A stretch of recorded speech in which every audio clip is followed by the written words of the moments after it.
Hello, Hey, hello, everyone. hey, hey. I'm not muted again. That's good. Howdy.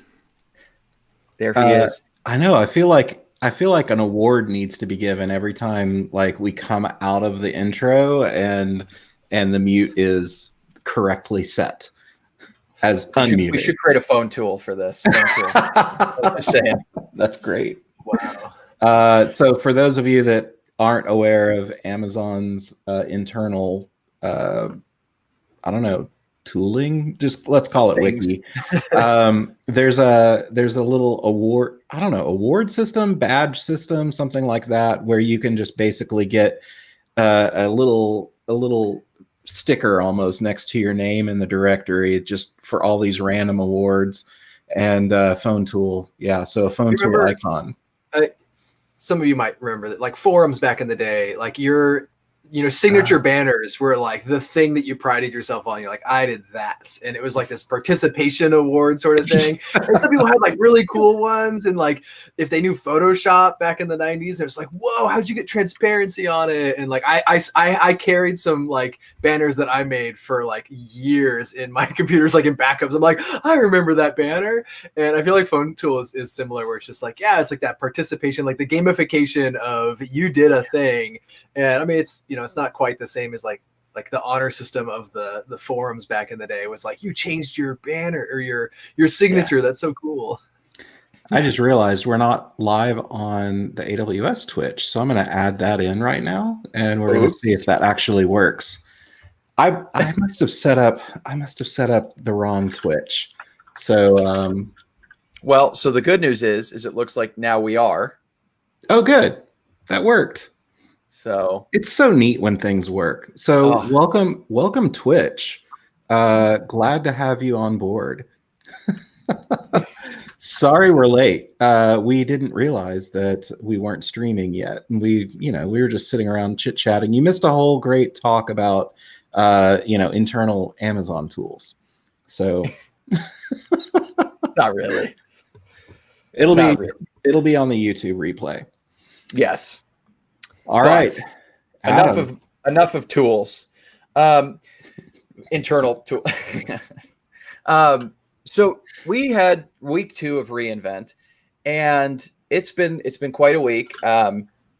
Me personally, I've met with customers. I've moderated on some sessions. I recorded my session. It's been quite busy, and also we announced a lot of really cool things. But first of all, we've had Eddie on the show before, but maybe, what do you say we just do a quick little hello, Eddie, and tell everyone that you're 6'7", and tell us why you're so cool enough. Tell us what you do. We just found out prior to this that Eddie Yeah. is 6'7". I had Today no I idea. learned we're all the same height on the screen, so I'm stunned. I had my wife make an appearance, and she's 5'3", and you see the top of her head about here. Awesome. So standing desks are fun. So yeah, hi, I'm Eddie Zaneski. I serve the developer community from Denver, Colorado. I joined Amazon Web Services back in March. I spend most of my time working upstream on Kubernetes. I'm actually the co-chair of SIG CLI. So we maintain all of kube control and all of the other CLI runtime libraries that all of the Kubernetes command line tools use. So that's predominantly what I spend my time doing, and I'm loving Amazon so far. These guys are pretty great. Nice. I almost feel like before we get into like the reInvent announcements, why don't we just talk about the new Kubernetes release? Do you want to maybe touch on that, Eddie? And yeah, just tell us there was a lot of conversation, a lot of talk around this latest release. Maybe you can enlighten us. Yeah, well, I think we're learning how to communicate things a little better upstream. So for context, every Kubernetes release has a release team that works on the release throughout the 3 to 4 month cycle.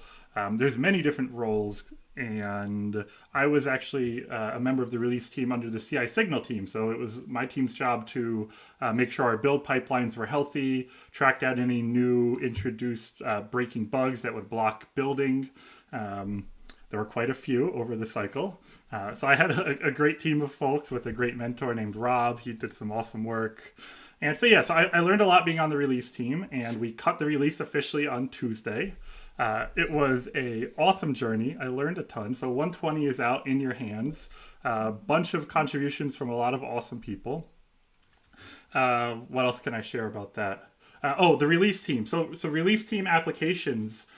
So the release team is actually anyone can apply to join the release team. They have a pretty great shadow program where there's different leads for all of the teams who will go and review all of the applications. There's going to be a form sent out probably in the next couple weeks or so, and you can actually apply to join the release team under a certain role. And I'll drop a link to those roles really quick. And I encourage everyone to check this out if you have any interest in inner workings of Kubernetes. It's actually probably the easiest way to get thrust headfirst into the community. You have a great group of mentors. Someone on my team named Joyce was, I think she's still has one semester left of school, and she had not really heard of or used Kubernetes before. And she onboarded very quickly, got immersed in the community, and she's actually going to be the team lead for CI Signal for 121. So wow. Anyone can come from not knowing anything to being a team lead, basically. Amazing. And so if you check out these role handbooks here, if any of that interests you, step one is to join the Kubernetes dev mailing list. You can find that somewhere on the Kubernetes repo.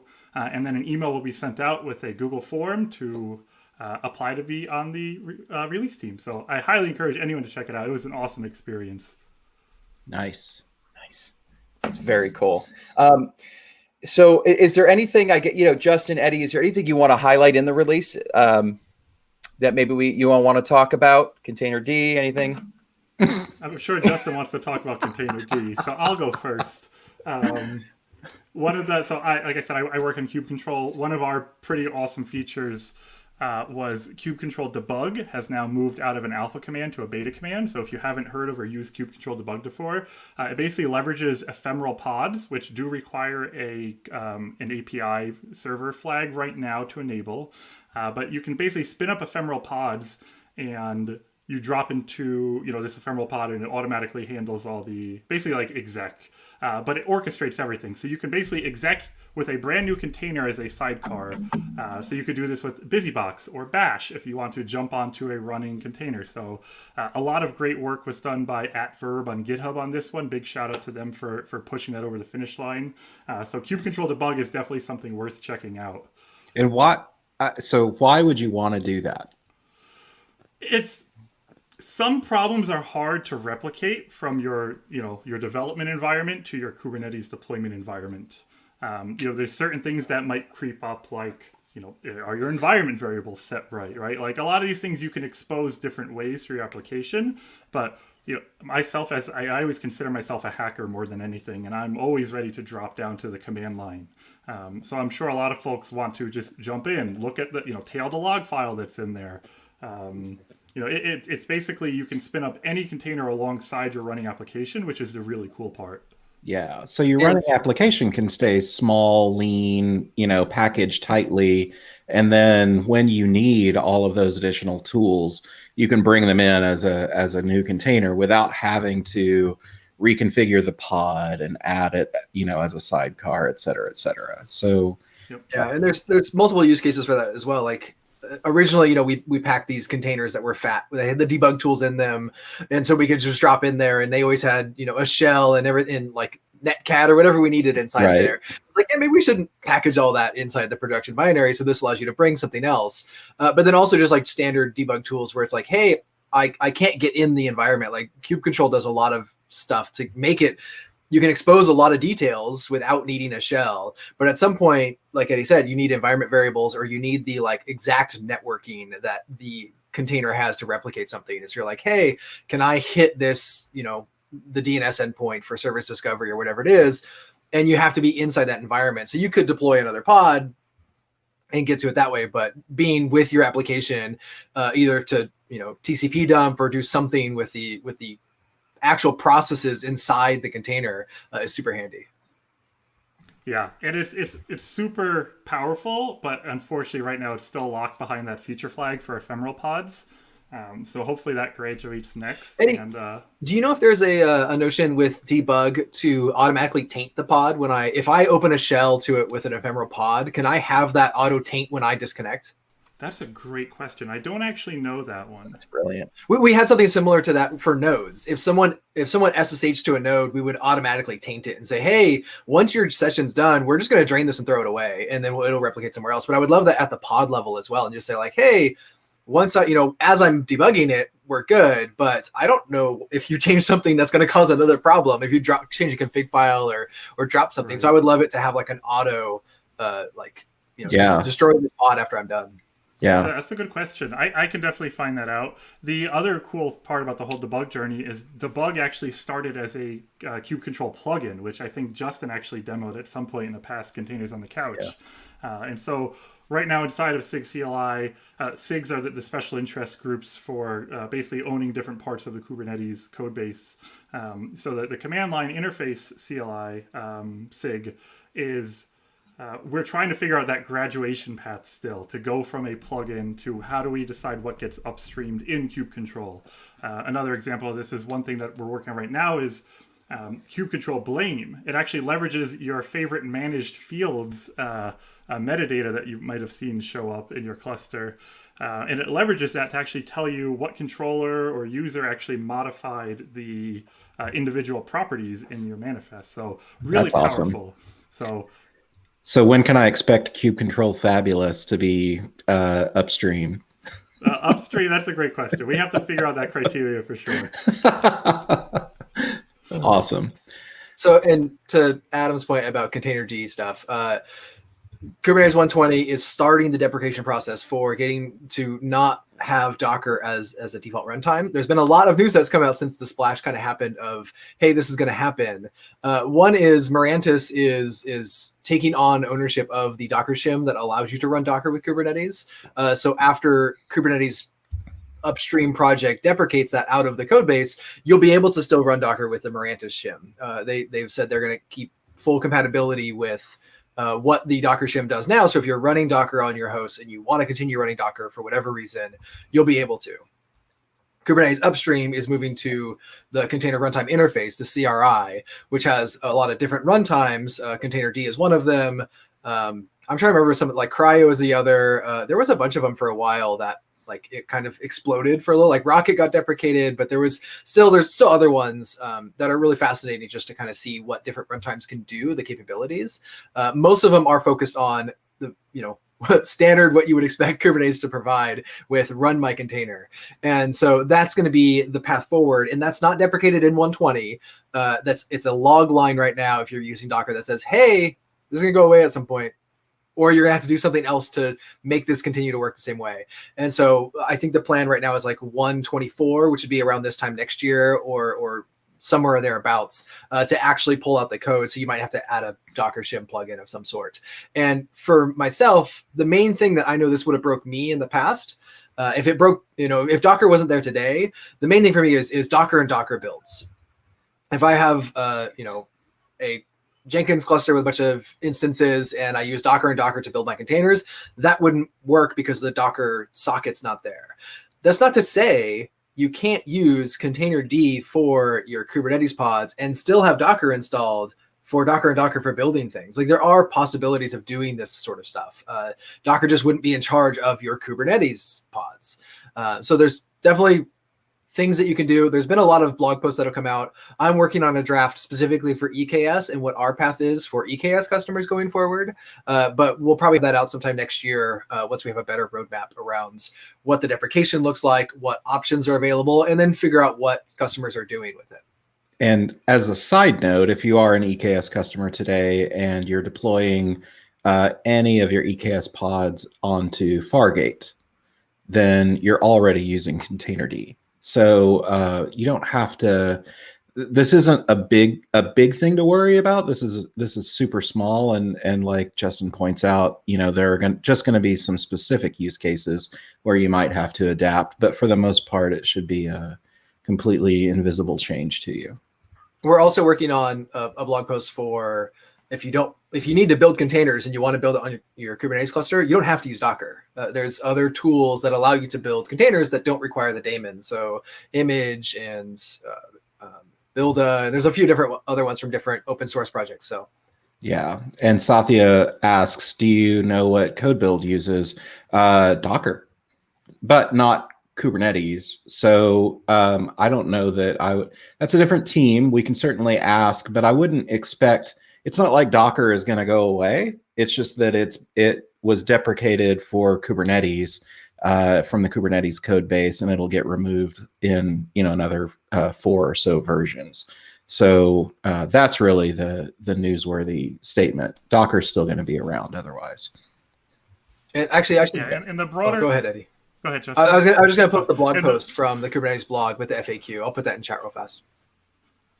Yeah, and the broader context around this removal is we're trying to clean things up inside of the Kubernetes code base that were there in the early days because we were able to move fast and very quickly. Like all of the cloud providers, right? Basically, all the cloud providers were baked into Kubernetes core, and we have been trying very hard to move those out over the past couple of years into their own repo. It's not that we don't want them upstream anymore. It's just that we're trying to keep and slim. Now, even kube control. Right now, kube control still lives in the main Kubernetes repo, but we have been moving that code base out to its own repo.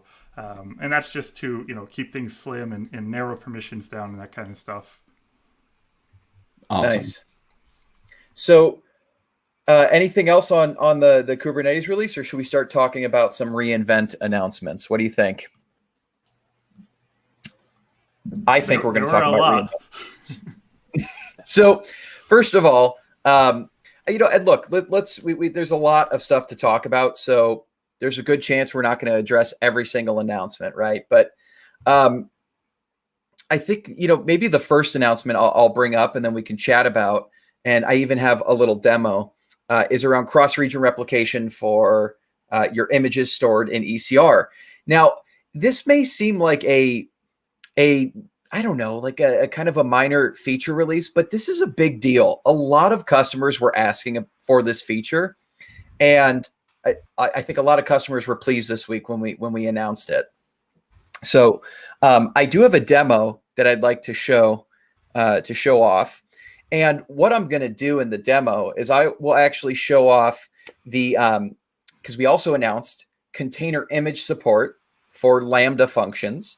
So if you heard about that, I'll demo that. And what I will do is I will actually enable cross-region replication as I demo. What do you think? Sound good, guys? Yeah. Fancy. Right. Adam's getting fancy. I like being fancy. And if there's one thing you know about me, it's that I like the CDK and that I like Python. So we're going to play around with Python and the CDK today. How much do you like YAML, though? Look, use the right tool for the job. It's all relative. Look, it just depends on what works for you. For me, I really like code and I like staying in my programming language. So the CDK just sings to me. It brings so much joy to my heart. But anyway, so let's get the screen share going here. Yes. Okay, I'm going to let Brent handle that. But again, nothing wrong with YAML based on whatever floats your boat. Okay, so let's first talk about, before I get into cross-region replication, I'm going to talk about Lambda container image support. And let's preface all of this with, this is an alternative way to package your code for your Lambda functions. That's what the container image support is. This is not Lambda running containers, right? So I think when this first was announced, there was some confusion. Some folks kind of interpreted it differently, but this is just an alternative way to package your code to ship to your Lambda functions to run. So let's get down to it, okay? Let's open up my app.py. So in my CDK code, what I've done, that's the wrong one. I tend to do that. Let's go here. And I'm just going to quickly show off my CDK code while I deploy it. Okay, so that's gonna happen as soon as I source my environment. Okay. So now I have all my Python packages installed. And so that's going to deploy behind the scenes as I start talking. So here is my code to deploy my, my Lambda function. So the thing about the CDK is you can see it's maybe 6 lines of code. I'm the only real difference here between using, if I were to package my code, usually be in a zip file. So I'd have to figure that out on my own. The CDK can help with that too. But what I'm doing here is I am just saying that my code is coming from a Docker image locally on my file system. And by the way, you don't have to do this. I could point to an ECR repo that already exists. Oh, I forgot to do something. Let's go. I'll do that after. Oh, shoot. No, I need to do that now. So we're going to go to ECR. I forgot to do this. And we're going to enable cross-region replication. So to do that, we go to our registries in ECR, and we simply check a box. This can be done via the CLI as well. We enable cross-region replication at the registry level, which is for all repositories that that live underneath that registry. And I'm just going to choose a region. I'll choose US West 1, and I can choose multiple destination regions. And I could also replicate to another account as well. So there's a lot of functionality here that I can take advantage of. But for now, I'm just going to say I want to replicate to US West 1, and that's it. Now, it's also important to note here that if you already have an image in your registry, it's not going to replicate images that existed prior to you enabling this functionality. So once you push updates, though, I believe they will replicate then. Yep. So, okay. So I have. Oh, go ahead. Adam, just real quick. That's at the registry level, not individual repos, right? So like everything in the registry is going to be sent. Correct. Yep. Great point. So I believe down the road, we will have the ability to narrow down to specific repositories if that's something that you want to do.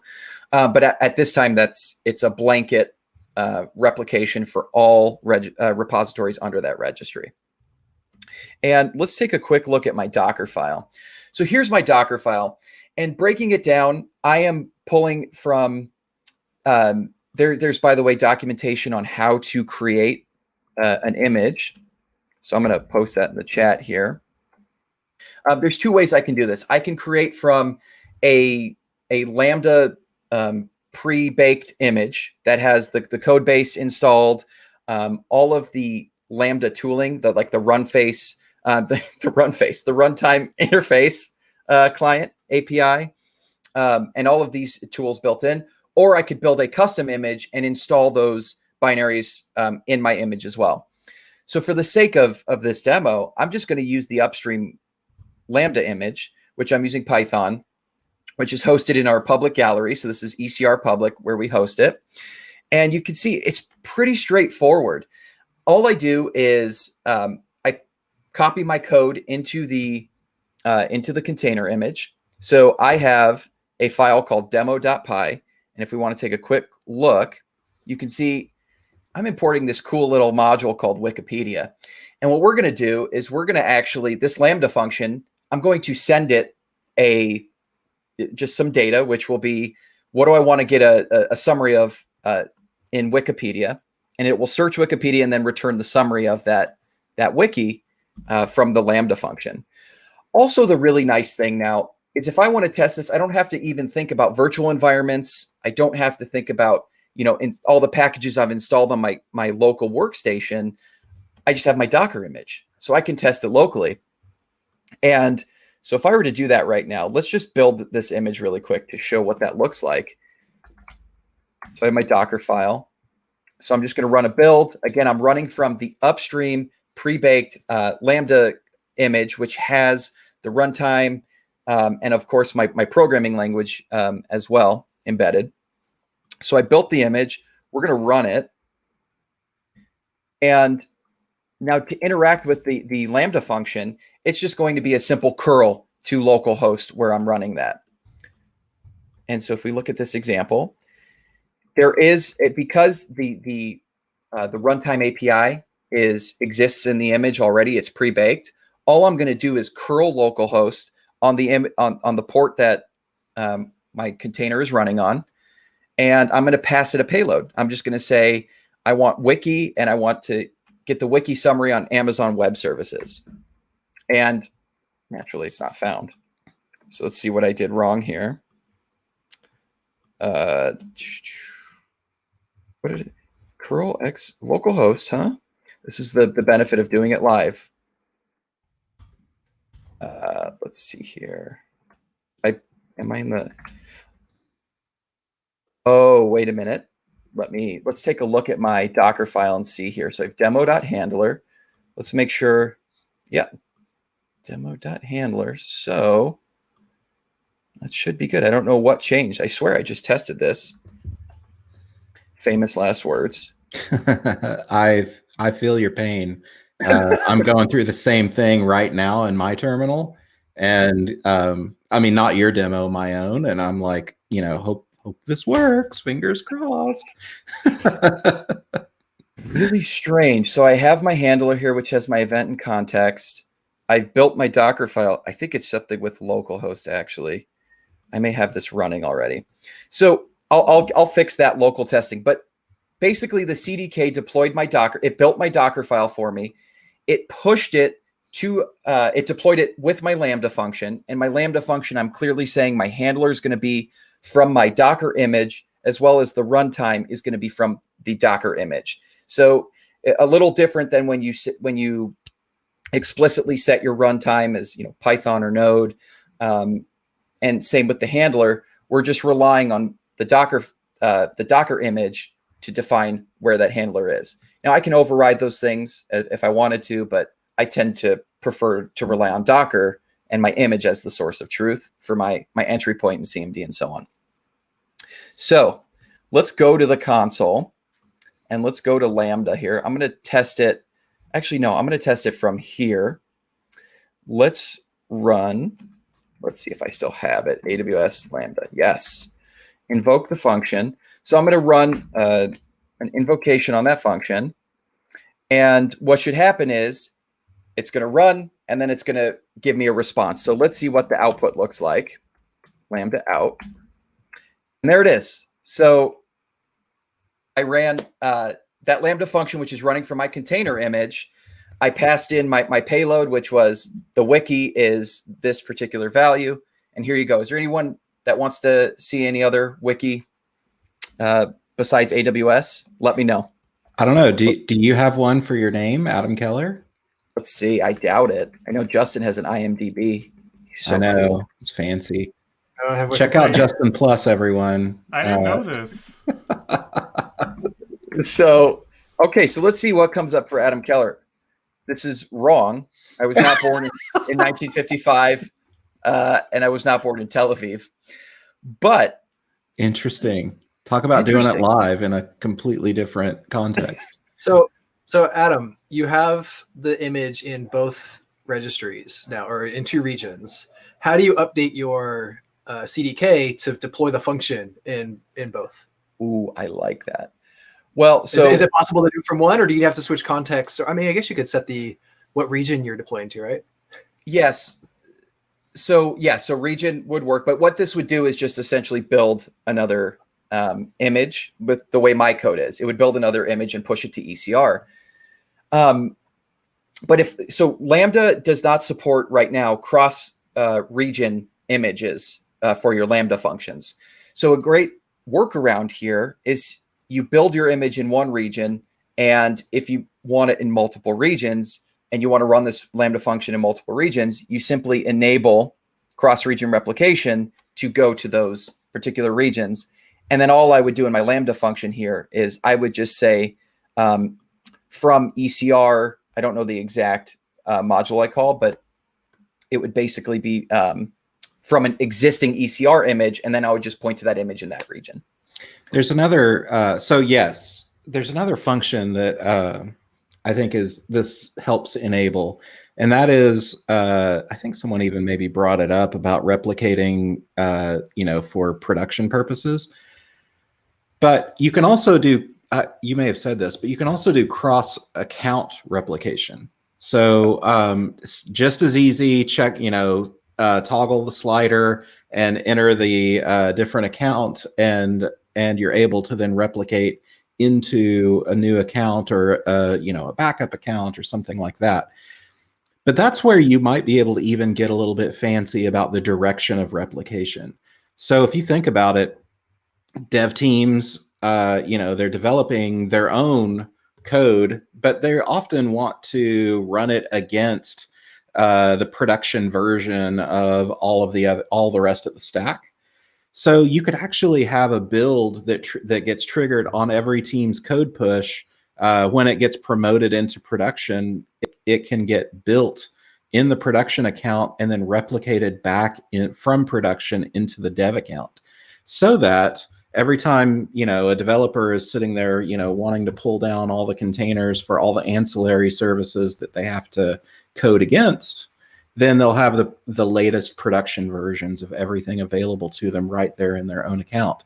And again, because Lambda can't do cross-account execution, you'll want those versions of all of those other services available in both your production account and your dev account. So and direction is really cool when it comes to this replication feature. yes, absolutely. And so I'm just going to deploy it again really quick, because you saw how fast I was able to create that function and remove it. So now look at that. It already happened. I'm in Northern California. CDK just pushed that image. Okay. It just pushed that image to Oregon, US West 2. You see it here, 12/21/26.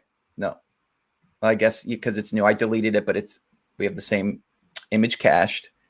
And then I go to Northern California, and you can see it just created that image. So, it was pretty quick. And it always depends on how close the regions are together, because, speed of light, there's only so much we can do there. But I was going from Oregon to Northern California, and the replication was near instant. It was pretty darn quick. And it's more code that you could potentially get to delete. You may have had something relatively complex in your build pipeline that would do a push to region 1, then region 2, and then possibly account 2, and so on and so forth. And now you can, go back and delete all that code. Your builds can get shorter. They'll have less chance to fail. And in the background, we can take care of that replication for you. Yep. And again, so I had it working locally, but I think what I believe is it's related to my Cloud9 instance. I'm having some port collision issue. I don't know. But the idea is you can test it locally, and normally it works.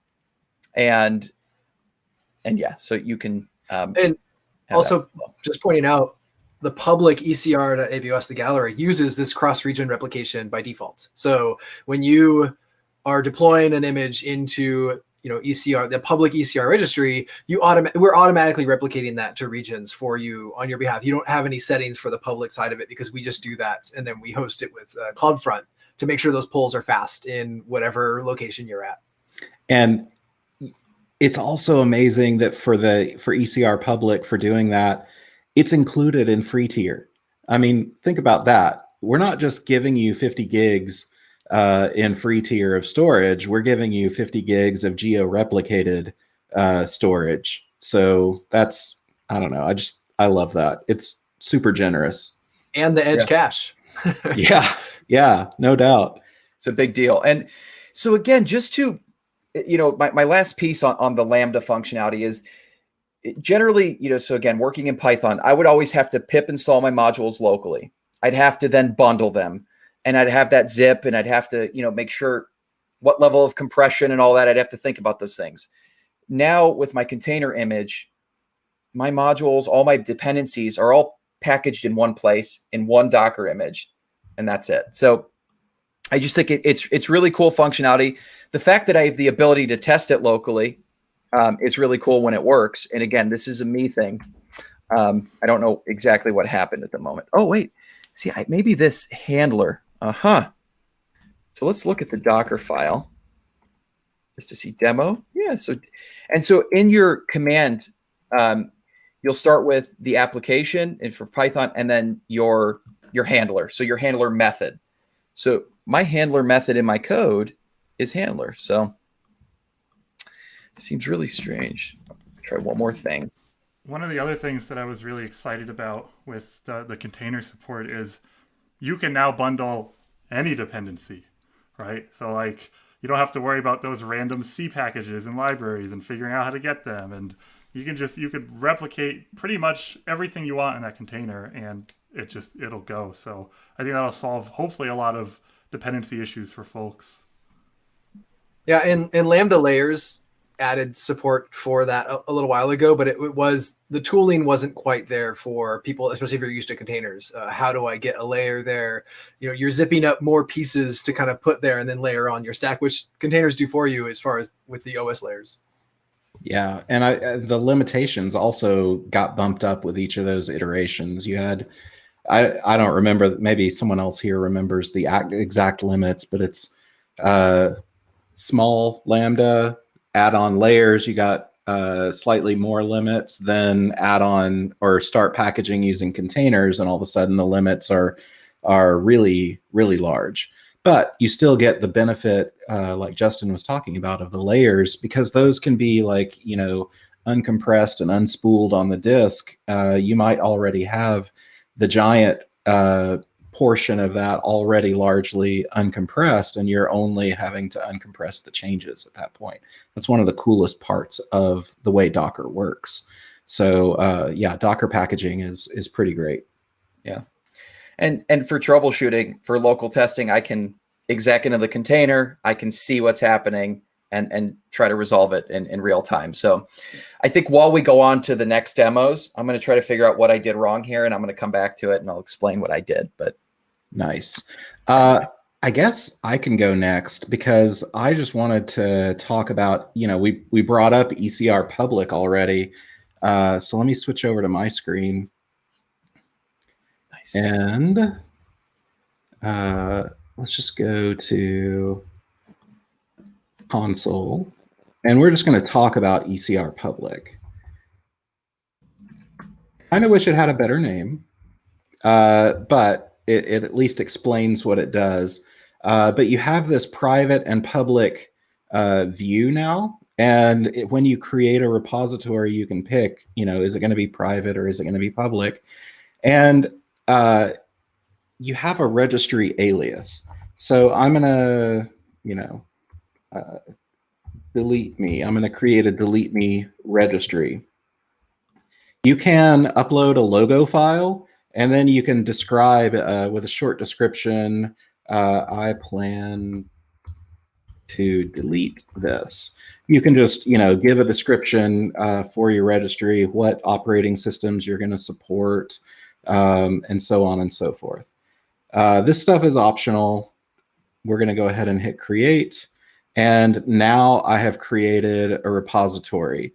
And once I'm in the repository, I can see push commands to be able to connect to this repository and push my first image. So super simple, exactly the way you're probably used to working with ECR. The main difference is this is now going to be publicly available and can be pulled from anywhere on the internet, rather than having to be inside of AWS with appropriate credentials. So super simple, super easy. In the background, we have a generous free tier, 50 gigs of storage. You don't have to pay for any of the bandwidth or anything for people pulling your image. And then on the client side, the tiering for how many pulls and stuff like that is all based on whether you're anonymous versus logged in, and if you're logged in, whether you're at AWS on an AWS like EC2 instance or something like that. So and those are all super generous tiers, all the way up to if you're logged in and on an EC2 instance, it's unlimited pulls. So really, really cool.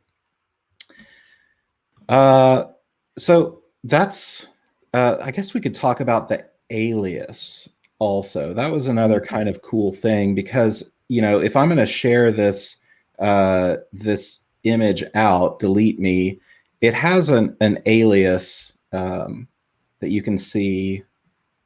It's under the registries, right? It's registries public and then edit, I think. Yeah, so you can see the alias here. This is what. Zoom. Yeah, thank you. I'm gonna pinch the zoom for you. There you go. So you can see the alias here, and this is going to be, an alias just for me, but it's not super friendly.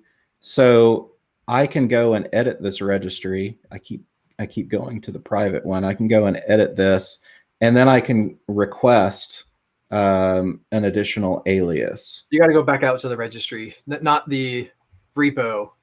Registries on the left.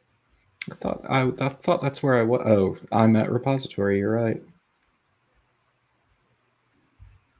Registries. That's it. Public. And then I can select it and pick edit. And this is where I can request a custom alias. So I can ask for, if anyone's on the team watching this, I'm going to request ignore this request, and hopefully, actually, I kind of think that could be cool if I get assigned that. But yeah, display name. And so now I've sent in a request for an alias. I'll always be able to keep this, the default alias. So if I need to start using things today, I can start by naming and tagging my images and that sort of thing with this default alias. But once this custom alias gets approved, I can switch over to using it, and I can take my time because this default alias will still continue to work. So feel free to make the request and ask for that custom alias. Any questions about, I haven't been able to watch the chat. Any questions about ECR? There was one about the limits, and I'm just kind of addressing that where if you're within AWS infrastructure, you don't have to explicitly log in. Like we know you're in AWS infrastructure, so polls are unlimited. No, you actually do have to authenticate. It's authenticated. So you have an ID based on like you can have IAM permissions. Like I don't need the Docker plugin to be able to pull, correct? No, you have to be Docker authenticated. So I still have to have the Docker login command or the Docker login plugin running to be able to do unlimited polls within the infrastructure. Yeah, anonymous polls are still going to be limited even inside of AWS. I didn't realize that. Yeah. So, but it's super easy. You don't have to be fancy. You don't have to pay us any money to log in, right? So you could certainly log in, and then once you're authenticated, at that point, unlimited pulls. Outside of AWS's infrastructure, what are the limits? It's 5 terabytes for a login if you're logged in. Yeah, 5 terabytes per account per your logged in account. So as a client, you'll get 5 terabytes a month. So that to me sounds super generous. Yeah, awesome. Oh, look, Wei says ECR Gallery is favorite announcement from reInvent 2020. I think I agree, actually. This or Proton for me are my two favorites, AWS Proton and ECR Gallery. I should figure out a way to use them together. All right, so the other thing I wanted to show you was Lambda. Amplify. Sorry, so Amplify did something that we actually weren't even expecting. I didn't see this coming, but I've always used Amplify for my static website hosting and stuff like that. If you've ever visited eksworkshop.com or ecsworkshop.com, those are built using Amplify, and it's awesome. I love that service. Well, they announced Thursday that they have incorporated container support. So it's really cool the way it works.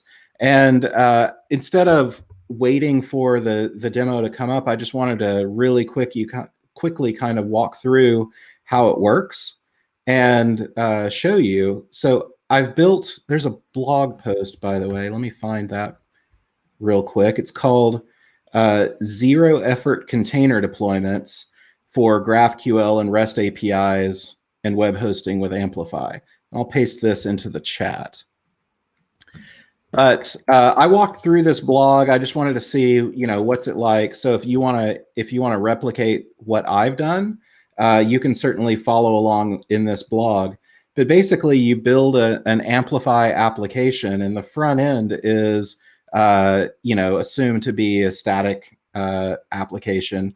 But if you wanted to talk to a RESTful backend API that was container-based, now they've incorporated that kind of support. And so if we look, I've just deployed this super simple Express random number application. It's just going to show me a random number when I call it. And all I had to do was amplify push, and it went out and provisioned all of the infrastructure for me. It provisioned an ECS cluster and deployed my container onto Fargate. And it built the container for me, and it will build a code pipeline for me.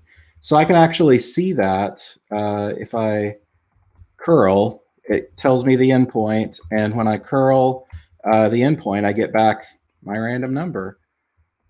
And I didn't have to ever leave the command line to be able to do this. So it was really cool. I can have this be part of my larger application and handle everything just using the Amplify CLI.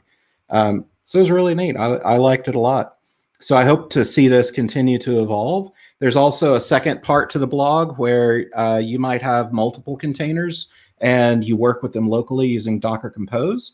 And then you can further deploy that out onto Amplify, you know, following that same pattern, and have those go out as a task set. So both containers in one task definition. So that was really cool.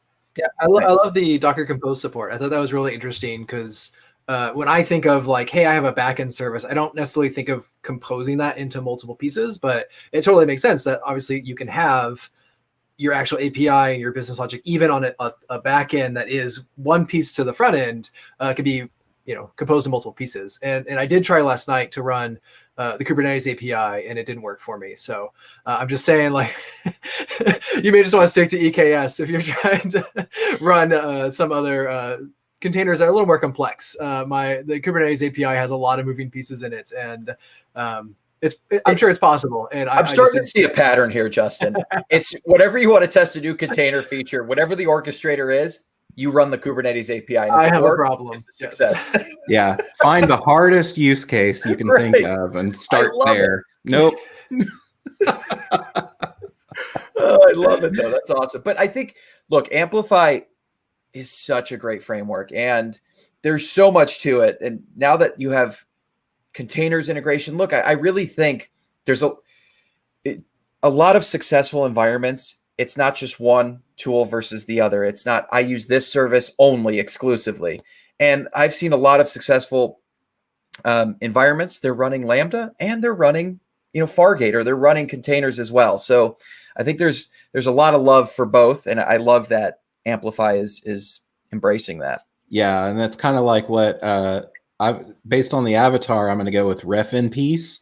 Further proof no one needs Kubernetes. I mean, Kubernetes definitely has a place, but we were having this conversation internally, and I feel like, you know, you walk into a hardware store and there's not only exactly one hammer, right? There's not only exactly one saw or one screwdriver. So like there's a use case for everything, and there are times when you want to optimize your choice and make the best choice. And sometimes that choice is going to be Kubernetes. Sometimes that choice is going to be ECS. Sometimes that choice is going to be Lambda, and it's all good. And you're probably, once you really start getting into a sophisticated build out, you're going to choose all those things. So that's really the reality of it. Large enough organizations will have one of everything. Yeah, no doubt. I think the dream there, though, is to not know if you're using Kubernetes as a regular application developer, right? Like that's this invention of the platform team that we've been hearing, right? Like that's the idea, is hopefully we have a platform team building platforms on top of Kubernetes that your application developers will know without, there was an article, I'll see if I can dig it up, but someone was documenting how they built their platform for their company, and one of the developers, they built it on Kubernetes, and one of the developers, when they first started, was like, oh, like, why don't we just use Kubernetes? And they were just like, haha, we are, you just don't know it. And I think that's, I mentioned AWS Proton being one of my favorites, but one of the reasons that it's one of my favorites is because I think that's a service on which a platform team might be able to accomplish exactly what you're talking about.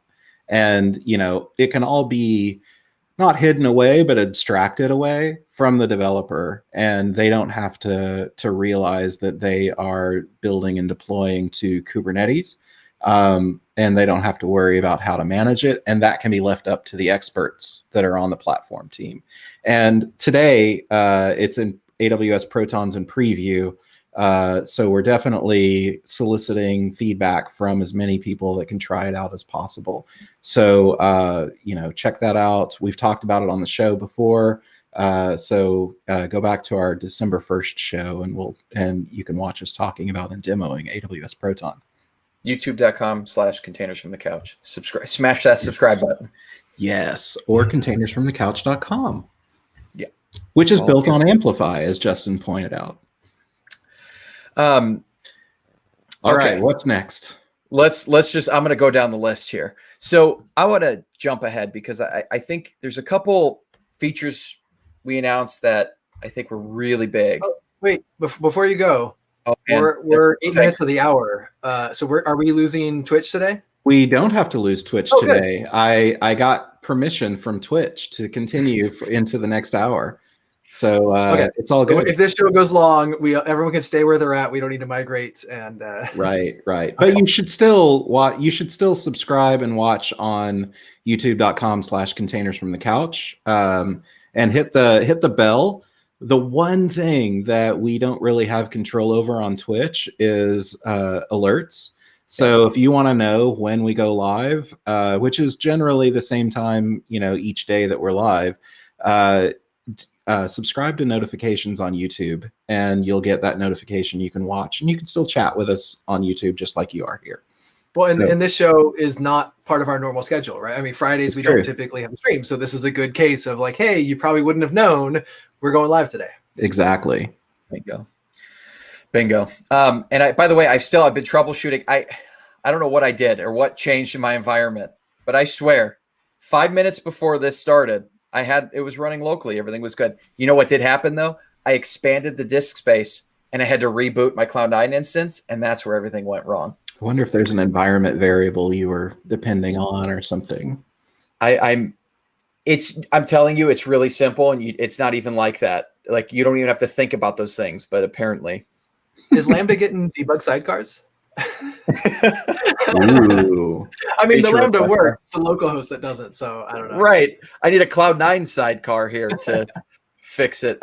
Okay, so let's talk about some of the Fargate announcements. We had a couple cool Fargate announcements. One of which was on the EKS side. So EKS Fargate with FireLens for logging. Does anyone want to talk about that and talk about why that's so cool? I'm finding my mute. I was looking for something for the chat. Yes, I do. Justin, go. So yeah, I pulled up the announcement here on my screen, Brent, if you want to switch over.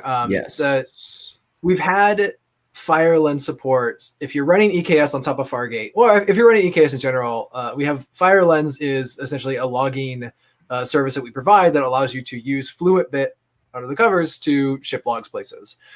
This week, we announced FluentBit inside of EKS Fargate without needing to manually inject sidecars in your deployments. So this is really cool, and I want to show off a little bit on what it looks like in use. But this blog post here is my screen is completely frozen there. Oh no, it's working. Okay, I can't scroll. Anyway, here I can copy and paste this in the chat though. Perfect. That's all I need. So I have a Kubernetes cluster here running on EKS with Fargates. I'm using the new dashboard that was announced last week. In case you missed that, we talked about it a little last week. So I have my actual cluster here with my Fargate nodes, which in this case, a Fargate node is a pod essentially, because we isolate each pod in its own node. So that's what it looks like here inside of EKS. And as Brent pointed out earlier, they're all running containerd because that's what we run for the Fargate pieces. And I will look at my, oh no, don't go back that far. My workloads, all I did was deploy, this is basically the default stuff that comes with it is kubeproxy, AWS node, and core DNS. And then I deployed this logger server essentially. And this logger server is a container that is just Nginx. It's literally from the deployment, the examples that were in the blog post. The cool thing about this that I thought was kind of amazing is if I can curl it here. I can see it locally. I have a proxy running. Oh, don't tell me mine's going to break. Mine worked. So I can curl localhost because I'm running kubeproxy to kind of forward those ports to me through the terminal.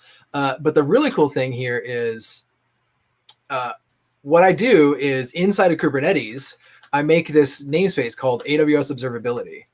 And I can't select it. There it is. It's a special namespace that we're using for this purpose of being able to configure FireLens and the sidecar. And I make a config map here called AWS logging with a standard Fluent bits config. And Fluent bit there's a whole bunch of stuff you can do with it, with parsing and outputs and inputs and all this stuff. In this case, I'm just telling it here that this output is going to CloudWatch. I want to match everything. And then I want where my region is, what log group in CloudWatch I want to send it, and a prefix I want. And grouping is based on pod. The only other thing that I did, it's in the blog post, is if I look at my EKS cluster config, I did set up which namespaces would automatically get a sidecar or in this case, it's a hidecar, is what Akshay has deemed it, and I love it. So we're using it every time because I don't, as a user of this service, I don't put any extra containers with my application. These containers automatically get mounted in to the namespace and can pull the logs out without me ever even needing to know they exist.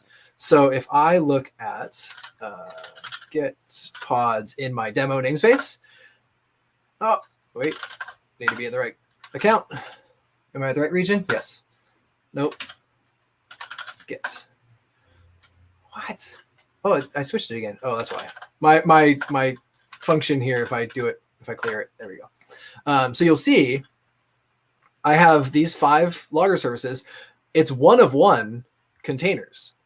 I don't have an extra container running. Like I didn't do anything to put a sidecar in there that pulls my logging out. This container is only my Nginx container.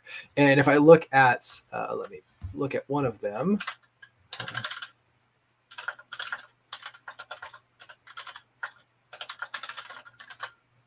Oh, why did I get my tmux dots?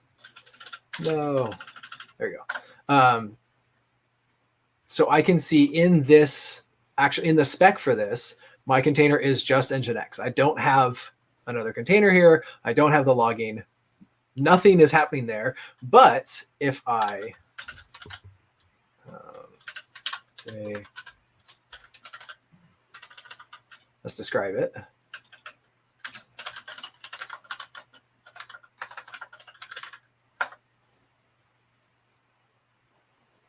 Oh, actually, you know what? Let me scale up a new one so we can see the first piece of the logs that get created in here. Let's go 6. I will go back to here, and you'll see I'll have a desired of 6, 5 available, 5 ready. So is that big enough? It could be bigger. So this is my example that's running here. I'm just going to wait for the next one to it's pending here. It's scheduling that. Again, with Fargate, we create an entire instance in Fargate, or an entire node essentially, as far as Kubernetes is concerned. It runs its own kubelets, and then it is going to run this logging server. Because this is in, like I said, my demo namespace, which I showed earlier, that's where I want to run in Fargate. And with my logging config, it's going to take all of these pods and automatically add that hide card to it of FluentBit. Go away. I'm going to copy it out right here. Switch over. Do another describe.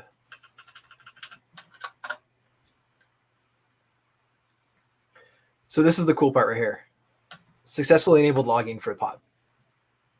That's all I need to worry about. You see this logging enabled here. There is actually a label, I believe, or something else that was, here it is, an annotation, logging enabled. So I can inspect it and say, what's going on? I only have one container. This is managed logging from AWS. Nothing for the operator, nothing for the developer to have to worry about once that config's there. And then if I look over, let me go back here and curl it a couple more times.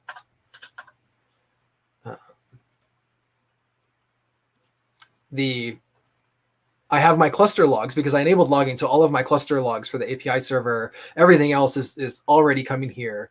Controller manager, all that stuff is here inside of CloudWatch. But then those workloads, I also will automatically get a stream from those. Again, no sidecar for me, no FluentBit, no webhooks, nothing else that I have to do. It's just like enable the config map, tell it, yeah, I want logging on that cluster, and FluentBit will do its thing.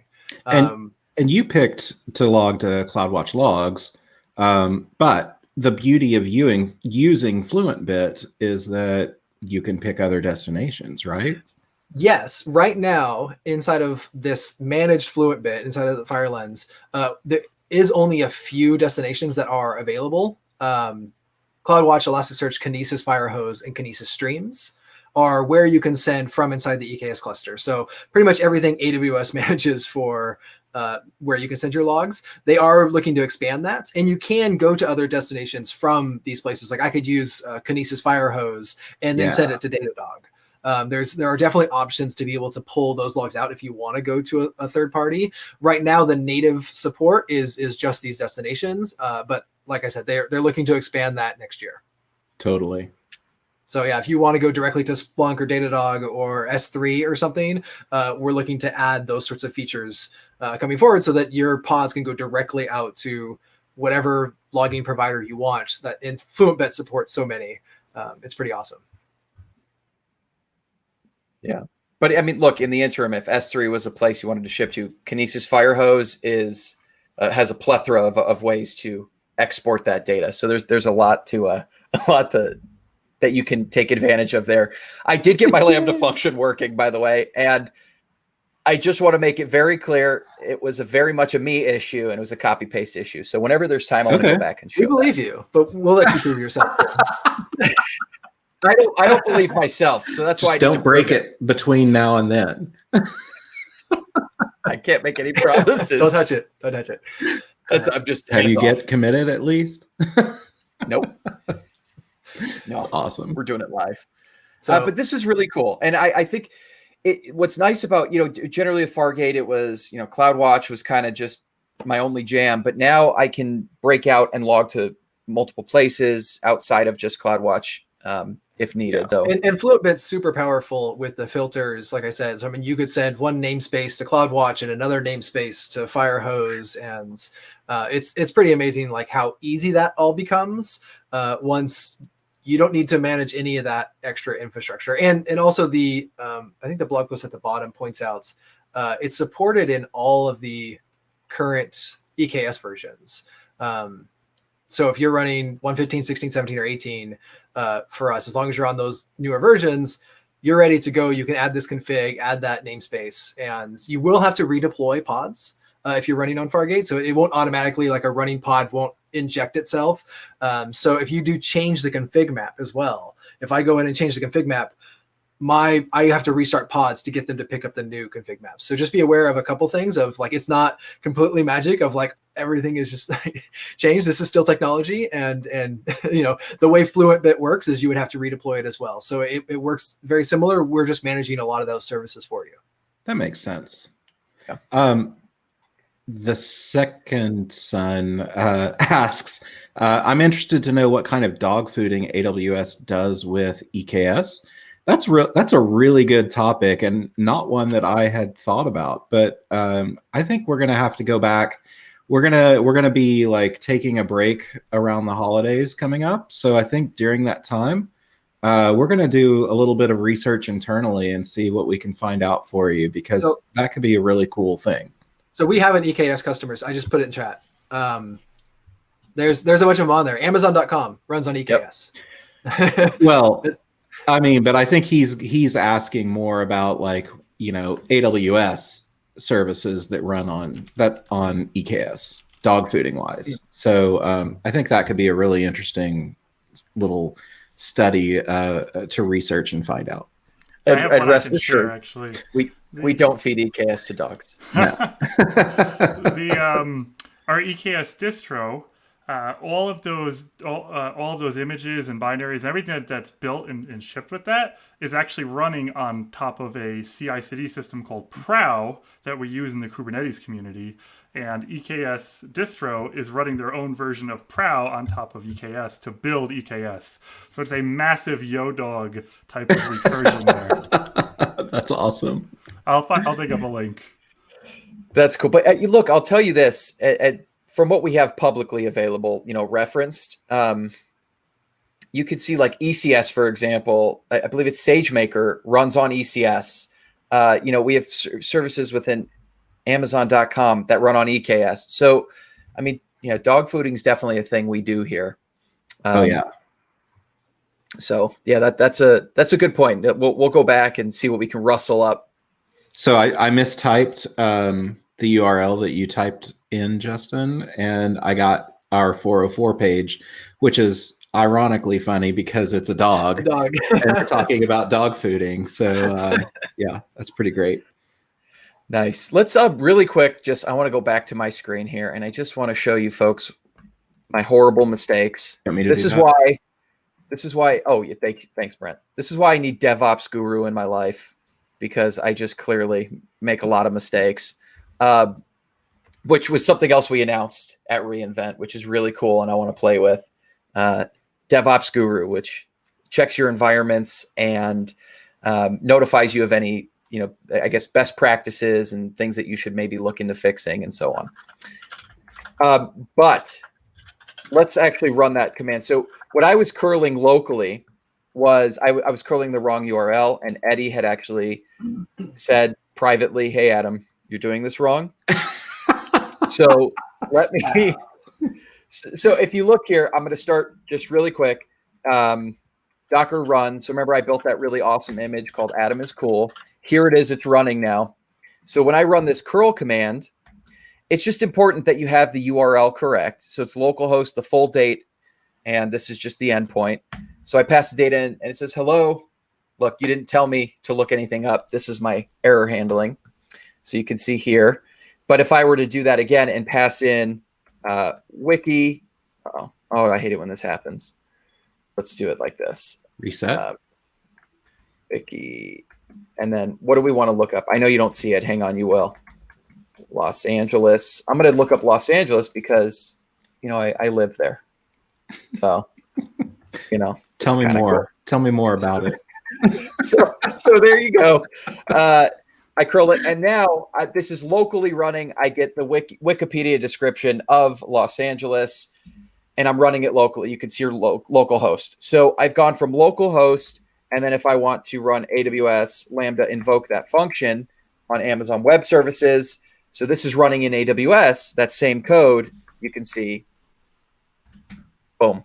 I'm testing it. I was able to test it locally and test it in production. I haven't used Lambda invoke for quite a long time. Can you do a dash at the end? Will it go to standard outs, or does it have to be a file? I was curious. Yeah. So according to the docs, it was that. But let's see. It may have just made a dash file in your directory. That's my guess. And just to be clear, what was missing was the full month and day for the year in the URL.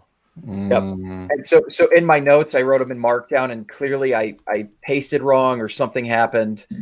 I'm just going to blame it on Markdown. That's it. That dash Markdown file will removes forever dates. live in that. You won't be able to get rid of that dash file now. That's I forever know. there. So I know. permanent. No, you don't know about double dash. Just Oh, do no. just do RM space double dash space dash. Don't I do mean, anything. Don't do anything he says with RM anything. Don't do No, this. You mean? trust me. No, trust me. This is what you want me to run, Brent? Just trust me. Yeah. Okay. Don't do that. Well, I But didn't create those. Let me do- recreate it now. So Isn't it look, still I'm gonna there? just run it again. No, Yeah. because I deleted it. You can escape. No, it was still into there. this. You LS'd and it was still there. Yeah. No, lies. I'm gonna do it my way again. Lies. LS, it's gone. Oh, you got it. All right, cool. So, but I like your way. Let's try your way, Brent. What do I do? I don't think, yeah. So the deal is a dash in bash is going to begin an option, but you can tell bash I'm done with every option by doing a double dash and a space. And then anything that follows after that is just input to the command. So you can delete that dash with double dash space dash. So the double dash says I'm done with all my options, and then the dash is the target that's the input for what we're going to remove. Fantastic. Thank you, Brent. And you'll use this a ton if you're doing Docker command line args, where you're passing args to something. Yes. Kube control actually yells at you if you try to exec now. It says the old way is deprecated. You must double dash. So yeah. Nice. Very good. Well, thank you guys. That was awesome. Ref in peace. Bash needs M dash. I don't think so. That would just be like, I would make that CLI that like accepts M dash and emojis for for flags. We'll leave that for fish shell. We'll just, that's what it can be good at that. All right. So that was it for my demo. I just wanted to come back and close the door and make sure that we were good there. What else did we announce, and what else do we want to talk about? I know we had I'm not a batch expert by any means. No. But I know we did just release Fargate support for AWS batch. And it's kind of a big deal. I have it on my screen. I don't have a demo for it, but essentially AWS batch allows you to run a lot of jobs. And so if you know you have a lot of jobs to run, batch is a hosted service that can do that. There are other ways to run a lot of jobs, and what some people might think of as a lot of jobs might be like, I have dozens to run a day or hundreds to run a day or something. And a lot of people do that in something like Jenkins, which is maybe the wrong tool, depending on what you're doing. In this blog post, they call out like hundreds of thousands of batch computing jobs. That's a pretty good scale for like, yeah, I need to run a lot of these. And it's not just like, I have 100 to run at night or something. Like if you know you need batch, like you're going to do batch. That's right.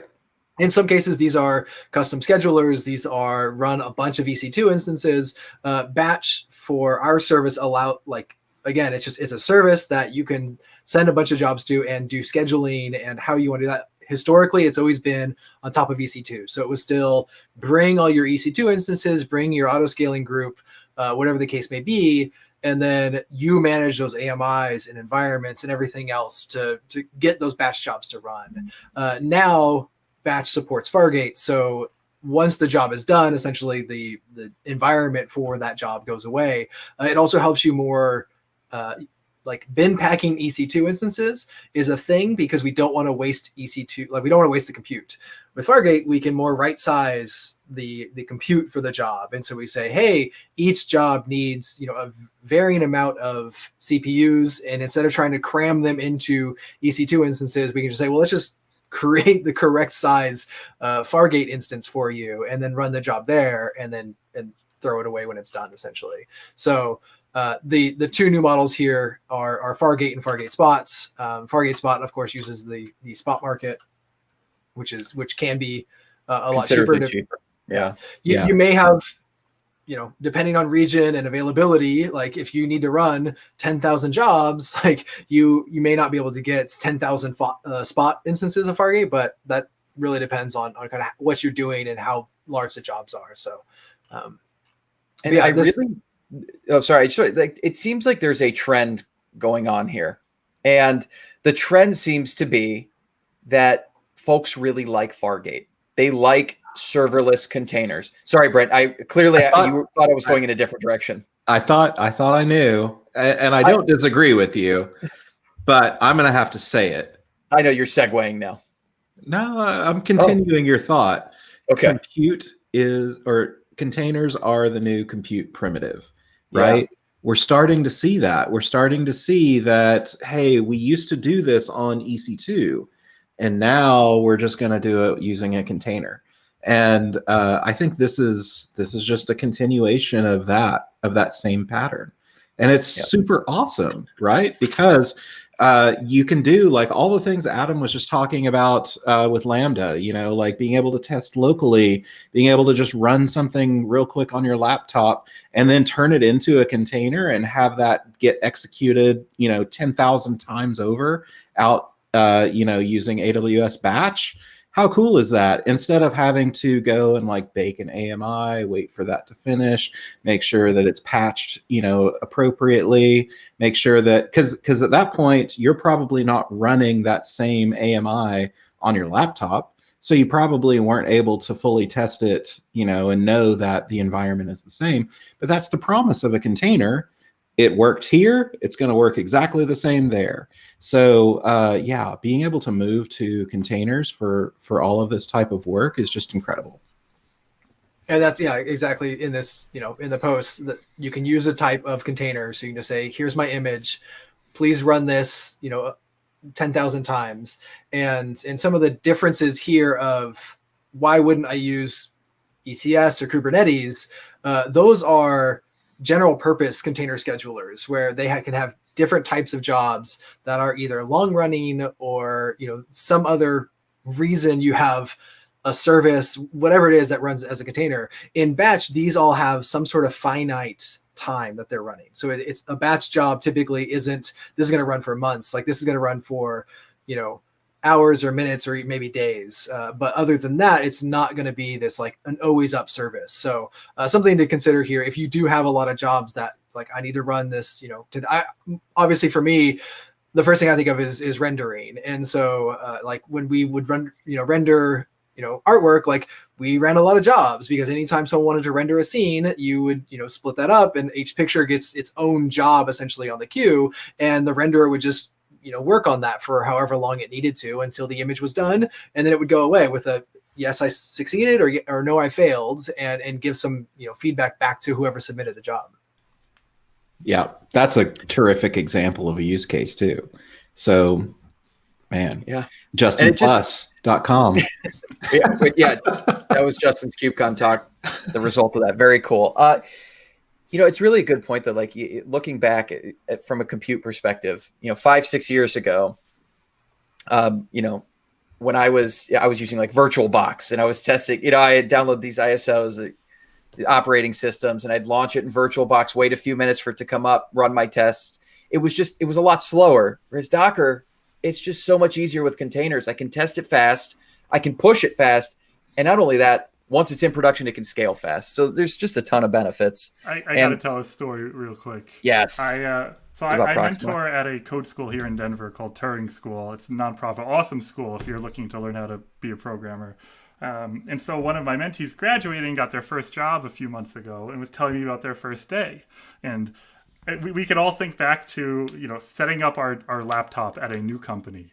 And, you go through that internal wiki page or that README markdown that's like, okay, run these commands, install these things. He was just like, I wrote code on my first day. I, cloned our main repo and then ran Docker Compose up and everything worked. And like, it dawned on me that it's just like, wow, we've moved away from having to spend hours, installing your development environment on your first day. You get Docker installed, you could run Docker Compose up, and boom, there you have everything running, right? You got Redis installed, Postgres, whatever you're using, it's all talking to each other. And it just struck me like, wow, like you are lucky. Yeah, totally. It's pretty great. And, these things are born out of pain, right? So it's hard to do this. And I forget who's the famous person that said, if something is hard, do it over and over again because it forces you to fix it. They were talking about deploys, but That's kind of a pattern that we adopt in a lot of different areas. And yeah, I mean, when something is hard, then we need to, what Eddie, what you were just describing is less painful if you're working on a monolith, because you only have to git clone, a thing, and then you might have to set up a database for that one thing.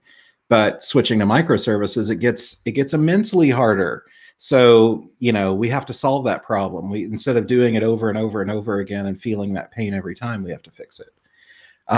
So I love, Justin, that you were talking about batch, because again, another kind of surprise announcement. We knew about batch, but one of the things that we didn't know about coming out from the EMR team was being able to run EMR on EKS. So I have a blog post here that I'll paste into the chat as well. But if you ever have to do any work with Elastic MapReduce, which is, again, another large-scale, massive thing that people, operate, it's always been, I have to bring up a cluster, and it's a cluster of EC2 instances, and then it's going to, crunch my data and do whatever it is that I need it to do. Well, today, and then by the way, you might tear that cluster down because you've completed your work, right? So today, you can now bring up EKS, and you can launch whatever containers it is that you need to bring up on an EKS cluster. And so there's a blog post here that kind of walks through the logic and everything. But to me, this was the image that resonated to me, because you might have to bring up, a different EMR cluster based on whatever workload you're needing to run, or something like that. Might have to be different sizes. They're always independent of each other. But now we can bring up, just containers, and those containers can coexist on an EKS cluster. And we can have that cluster, through the use perhaps of cluster auto scaling, or I'm curious how this might work with Carpenter. We might be able to have that cluster scale to exactly the right size anytime scaling is needed. So yeah, I think this is a really cool thing, and I want to explore this. I'm talking to some folks on another team, and we're going to try and have them come in and be on Containers from the Couch in January to walk us through this, because I'm not a data scientist, so I don't know the exact use case, and I would embarrass myself trying to walk through this. But I have built EMR clusters in the past, and I know what kind of pain this alleviates. So I'm really excited to see this get announced, and was super pleasantly surprised by it. Yeah, it's just, big data. You want to crunch a lot of data, and you want to do it fast and efficiently. The EMR is the tool, and now with EKS, it's just faster. So that's awesome. So I think we covered a lot of announcements. We talked about the Kubernetes latest release. I think we can wrap up at this point. If anyone has on the panel here, the distinguished panel, has any parting words or anything you want to end with, but I think it was a really good show. Good things to talk about. All of the talks from this week are available on demand now, right? And all the slides are up. So there were some really good ones. Deepak gave a talk. There was the AWS infrastructure talk. So there was Massimo had his ECS Anywhere demo this week. So there was a lot of great talks. If you haven't been watching the reInvent stuff live, you can watch it on demand now. And there's still one more week. That's right. One more week, and then the mid-January couple of days. So that's when my talk is. I have a talk there as well. So yeah, there is the mid-January stuff. So you're right. That's awesome. Yeah. So as far as our schedule goes, we'll be back next week, and we're going to have we're going to have 5 shows next week. We'll be on Monday through Friday, and we're going to continue to cover some reInvent container topics. And then after that, we're going to take a break until January, and we'll be back in early January and continue on with our schedule. So I look forward to everyone joining us next week, and watch watch youtube.com/containers from the couch, and we'll build out those shows ahead of time so that you can see what's coming. And otherwise, everyone have a great weekend. See ya. Thanks, Eddie, for joining. Yeah, thanks, Eddie. Thanks for having me, team.